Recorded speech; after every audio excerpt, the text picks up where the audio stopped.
People on Oahu will soon have a much easier way to know if they live, work, or visit an area at risk from dams and breaches. It's an issue KHON2 and Always Investigating have been following since last week's Nu'uanu Reservoir scare. After heavy rains from Tropical Storm Olivia, the Board of Water Supply was quickly pumping water to reduce the levels. 10,000 residents were warned they might have to evacuate if the situation did not improve. Turns out many of those residents did not know they were at risk. We wanted to know the plans for other communities in similar situations. Gina Mangieri is always investigating and tells us what she's found. Gina? Well, we found very little public knowledge about what to do and who would have been affected, not just in Nu'uanu, but near 130 other dams statewide. Honolulu County is being the most proactive in making quick changes, and state lawmakers want to see that elsewhere, too. Before last Thursday's scare in Nu'uanu, concerns about dams and the areas of potential evacuation have not been included in broad disaster readiness messaging. Apparently for this particular one, not too many folks were aware. Always Investigating researched the largest dams on every island and asked each of those reservoir owners, public and private, to share the evacuation maps from the emergency action plans that state law requires they make. Honolulu County provided all of their county-controlled plans, including the much larger Nu'uanu 4 and the even bigger Kaneohe Dam.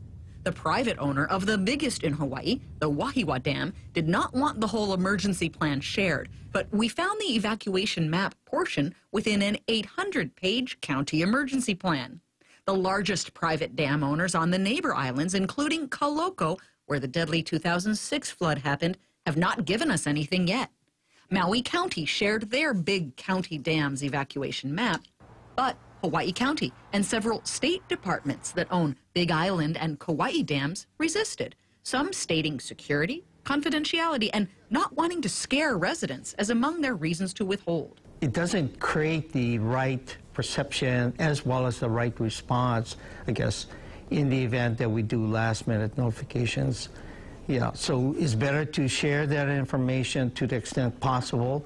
DLNR has 132 of these maps on file, but declined to share them because of the potential to pose a security issue and frustrate emergency activities, including evacuations.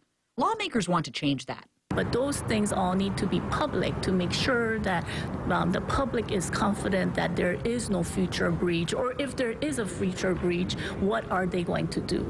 What will you do about it? So we are going to be meeting, having several meetings with both Board of Water Supply and Department of Land and Natural Resources to ensure that there is better communication and there's more information to the public. The DLNR points out that people can plug in an address to a mapping website to see if they live in a flood zone. DLNR says they will be looking at how to better advise the public on their risks for dam failures and the evacuation areas for these risks. All county emergency management agencies internally have the maps and plans in place, even templates for warning messages.